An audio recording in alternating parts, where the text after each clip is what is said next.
മറ്റു വാർത്തകളിലേക്ക് ആർഎസ്എസ് ജമാഅത്തെ ഇസ്ലാമി ചർച്ചയിൽ മുസ്ലിം സംഘടനകൾക്കിടയിൽ കടുത്ത എതിർപ്പ്. ജമാഅത്തെ ഇസ്ലാമി സമുദായത്തെ ഒറ്റുകൊടുക്കുന്നതിന് തുല്യമായ നിലപാടാണ് സ്വീകരിച്ചതെന്ന സമസ്തയുടെ വിമർശനം. ജമാഅത്തെ ഇസ്ലാമിയുടെ നിലപാട് കാപട്യമെന്നും സമസ്ത ആരോപിക്കുന്നു. ചർച്ചയ്ക്കെതിരെ മുസ്ലിം ലീഗും വിവിധ രാഷ്ട്രീയ നേതാക്കളും രംഗത്തെത്തി. മതേതര മൂല്യങ്ങളെ ദുർബലപ്പെടുത്തുന്ന നീക്കമാണ് ജമാഅത്തെ ഇസ്ലാമി നടത്തിയതെന്ന് മുസ്ലിം ലീഗ് ആരോപിക്കുന്നു. മതേതര കാഴ്ചപ്പാടിന് വിരുദ്ധമാണ് കൂടിക്കാഴ്ചയെന്ന് MK മുനീർ പ്രതികരിച്ചു. ജമാഅത്തെ ഇസ്ലാമി RSSന്റെ അടുത്ത് പോയതിന് നമ്മളോട് ചോദിച്ചിട്ട് കാര്യമില്ല. കാരണം ഞാൻ ജമാഅത്തിൻ്റെ ഒരു മെമ്പറുമല്ല. ജമാഅത്തെ ഇസ്ലാമി എന്ന് പറയുന്ന അവരുടെ ഐഡിയോളജിയുമായും ഞാൻ കൂട്ടുനിൽക്കുന്ന ഒരാളല്ല. ആ നിലയ്ക്ക് ഞാൻ അതിന് അഭിപ്രായം പറയേണ്ട ആവശ്യമില്ല. പക്ഷേ RSS എന്ന് പറയുന്ന ഒരു പ്രസ്ഥാനം നമുക്ക് മതേതരത്വത്തിൽ വിശ്വസിക്കുന്ന ആളുകൾക്കൊക്കെ അസ്പൃശ്യമായിട്ടുള്ള ഒരു പ്രസ്ഥാനമാണ്.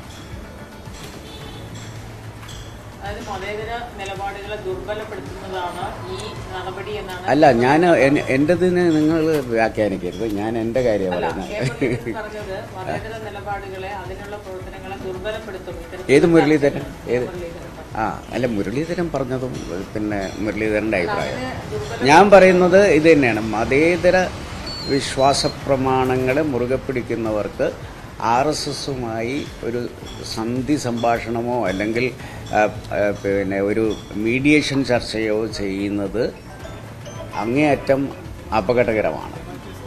അതുകൊണ്ട് മതേതര മൂല്യങ്ങളെ ഉയർത്തിപ്പിടിക്കുന്ന ഏത് പ്രസ്ഥാനമായാലും ആ പ്രസ്ഥാനമൊക്കെ തന്നെ അതിലെ എല്ലാ പ്രസ്ഥാനവും ഇത്തരത്തിലുള്ള അവരുമായി ചേർന്ന് സംസാരിക്കുന്ന എല്ലാ പ്രസ്ഥാനങ്ങളെക്കുറിച്ചുമാണ് ഞാൻ പറയുന്നത്. RSSനെ ജമാഅത്തെ ഇസ്ലാമിക്ക് ഭയമാണെന്ന് KT ജലീൽ പരിഹസിച്ചു.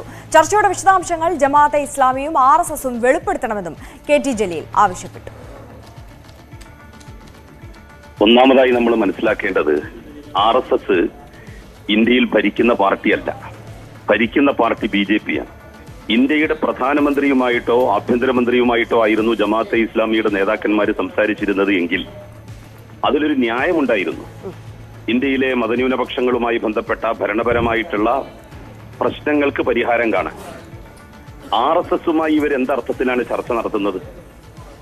RSS ജമാഅത്തെ ഇസ്ലാമിയെ പോലെ തന്നെ ഹിന്ദു രാഷ്ട്രവാദത്തിന് വേണ്ടി നിലകൊള്ളുന്ന പാർട്ടിയാണ്. ജമാഅത്തെ ഇസ്ലാമി ഇസ്ലാമിക രാഷ്ട്രം സ്ഥാപിക്കാനാണ് ശ്രമിക്കുന്നതെങ്കിൽ RSS ശ്രമിക്കുന്നത് ഹിന്ദു രാഷ്ട്രം സ്ഥാപിക്കാൻ വേണ്ടിയിട്ടാണ്.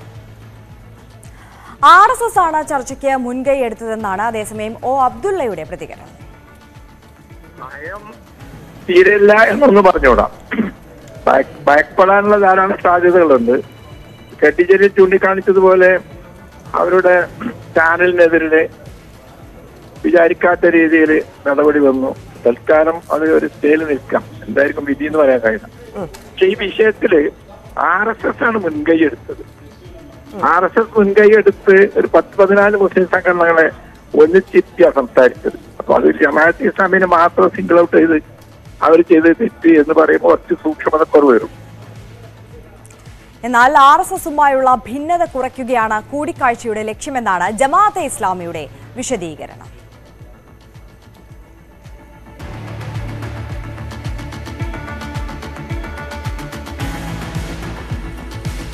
RSSുമായി ചർച്ചയ്ക്കുള്ള സാഹചര്യമില്ലെന്ന് PK കുഞ്ഞാലിക്കുട്ടി അതേസമയം പ്രതികരിച്ചു. ജമാഅത്തെ ഇസ്ലാമി RSSുമായി ചർച്ച നടത്തിയതിനെ കുറിച്ച് അറിയില്ല.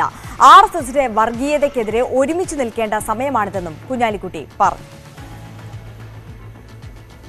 അറിയില്ല, അവരാണ് അത് വിശദീകരിക്കേണ്ടത്.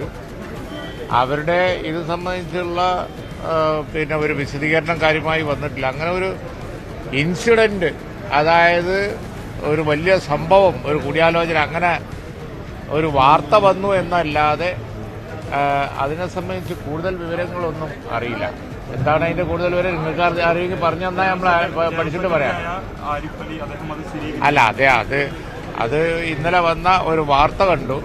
അതിന്റെ ഏത് പശ്ചാത്തലത്തിലാണ് അങ്ങനെ ഒരു കൂടിയാലോചന നടന്നത് എന്നുള്ളതിന്റെ വിശദാംശങ്ങൾ കിട്ടിയാലേ ആ ചർച്ച ചെയ്ത വിഷയം എന്താണെന്ന് അറിഞ്ഞാലേ അങ്ങനെയൊക്കെ ആണെങ്കിൽ അതിനെപ്പറ്റി അഭിപ്രായം പറയാൻ പറ്റുള്ളൂ. അല്ലാതെ അവിടെ കണ്ടിരിക്കണമെന്ന് പറഞ്ഞ് അത് വാർത്താമാധ്യമങ്ങൾ ഡെവലപ്പ് ചെയ്യുമ്പോൾ അത് ഉള്ളതാണോ ഇല്ലാത്തതാണോ, അതിന്റെ നിദാനമായ വിഷയം എന്താണ് എന്നുള്ളതൊക്കെ അറിയണം, എന്നിട്ട് അഭിപ്രായം പറയാൻ പറ്റും.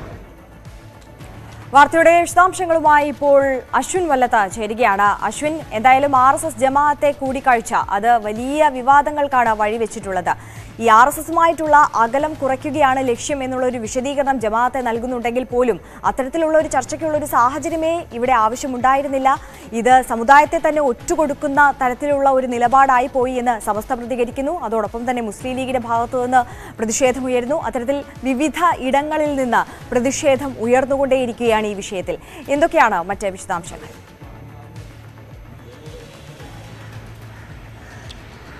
ആര്യ, ഇക്കാര്യത്തിൽ ചർച്ച നടന്ന് ഒരു മാസം കഴിഞ്ഞതിന് ശേഷമാണ് ഇത് വലിയ വിവാദങ്ങളിലേക്ക് നീങ്ങുന്നത്. കാരണം ടി ആരിഫ് അലി ജമാഅത്തെ ഇസ്ലാമിയുടെ നാഷണൽ സെക്രട്ടറി ജനറലാണ്.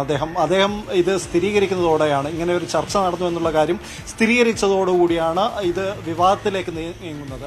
ഇത് മറ്റു മുസ്ലിം സംഘടനകൾ ഇക്കാര്യത്തിൽ നേരത്തെ തന്നെ എതിർപ്പ് ഉയർത്തി കഴിഞ്ഞു. അവർ സംസ്ഥയടക്കമുള്ള സംഘടനകൾക്ക് ഇക്കാര്യത്തിൽ ജമാഅത്തെ ഇസ്ലാമി നടത്തിയ ചർച്ചയിൽ വലിയ വിമർശനമുണ്ട്. കാരണം പൊതുവെ മറ്റു മുസ്ലിം സംഘടനകളുടെ വേദികളിൽ BJP നേതാക്കളോ സംഘപരിവാർ നേതാക്കളോ ഒക്കെ എത്തുമ്പോൾ ആദ്യം വിമർശനം ഉന്നയിക്കുന്ന സംഘടനയാണ് ജമാഅത്തെ ഇസ്ലാമി.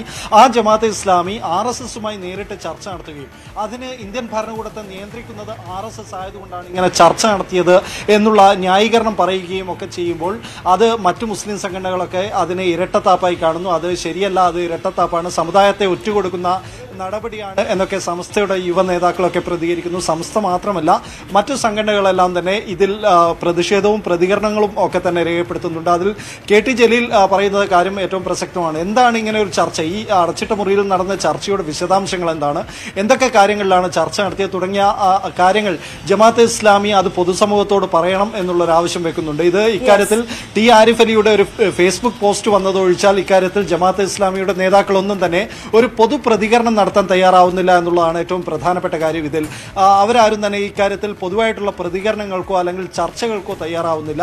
അത് അത്തരം ചർച്ചകളിലേക്ക് ഇത് കൊണ്ടുപോവേണ്ട എന്നുള്ള നിലയ്ക്കാണ്. പക്ഷേ ചർച്ച ഇനിയും നടക്കും എന്നുള്ള കാര്യത്തിൽ ടി ആരിഫ് അലി തന്നെ പറഞ്ഞിട്ടുണ്ട്. ഇപ്പോൾ നടന്നത് രണ്ടാം നിര നേതാക്കളുമായുള്ള ചർച്ചയാണ്. ഇനി ഒന്നാം നിര നേതാക്കളുടെ ചർച്ച ഇനിയും നടക്കും. ഇതൊരു തുടർച്ചയായ പ്രക്രിയയാണെന്ന് ടി ആരിഫ് അലി തന്നെ വ്യക്തമാക്കുന്നുണ്ട്. അവർക്കതിന് അവരുടേതായിട്ടുള്ള ന്യായങ്ങളുമുണ്ട്. കാരണം ഈ RSS ഉണ്ടാക്കിവിട്ട വംശഹത്യ അത്തരം വിഷയങ്ങളൊക്കെ RSSനോട് തന്നെയാണ് ചർച്ച ചെയ്യേണ്ടത്. മറ്റൊന്ന്, ഭരണകൂടത്തെ നിയന്ത്രിക്കുന്നത്, ഇന്ത്യൻ ഭരണകൂടത്തെ നിയന്ത്രിക്കുന്നത് RSS ആണ്. അതുകൊണ്ട് RSSുമായി ചർച്ച ആവശ്യമാണ്. ഇതൊരു പോസിറ്റീവായിട്ടുള്ള നീക്കമാണ് എന്നുള്ള നിലക്ക് തന്നെയാണ് ടി ആരിഫ് അലിയുടെ പ്രതികരണം. പക്ഷേ ആരിഫ് അലി ഒഴിച്ചുള്ള ജമാഅത്തെ ഇസ്ലാമിയുടെ നേതാക്കൾ ആരും തന്നെ, അത് കേരള അമീർ ആയാലും മറ്റു കേരള നേതാക്കളായാലും ഇവരാരും തന്നെ ഇക്കാര്യത്തിൽ പ്രതികരണം രേഖപ്പെടുത്താൻ തയ്യാറായിട്ടില്ല. ആര്യ, ശരി, അശ്വിൻ വല്ലത്താണ് വിവരങ്ങൾ നൽകിയത്. എന്തായാലും വിവാദങ്ങൾ പുകയുന്നതിനിടയ്ക്കും ഇപ്പോൾ നടന്നത് രണ്ടാം നിര നേതാക്കളുമായുള്ള ചർച്ചകളാണ്. RSSുമായി ഇനിയും ചർച്ച നടത്തും എന്നുള്ള സൂചന തന്നെയാണ് ഇതുവരെയുള്ള പ്രതികരണങ്ങളിൽ നിന്ന് ജമാഅത്തെ ഇസ്ലാമിയുടെ ഭാഗത്തു നിന്ന് നമുക്ക് ഉണ്ടാകുന്നത്. പക്ഷേ ഈ ഒരു സാഹചര്യത്തിൽ ഇപ്പോൾ KT ജലീല്, മുസ്ലിം ലീഗ് അടക്കം, സമസ്ത അടക്കം വലിയ വിമർശനങ്ങൾ ഉന്നയിച്ചിട്ടുള്ള സാഹചര്യത്തിൽ എന്തെങ്കിലും നിലപാടിൽ മാറ്റമുണ്ടാകുമോ? വരുന്ന മണിക്കൂറുകളിൽ ജമാഅത്തയുടെ പ്രതികരണം ഈ വിഷയത്തിൽ എങ്ങനെയാകും എന്നുള്ളത് നോക്കി കാണേണ്ടതാണ്.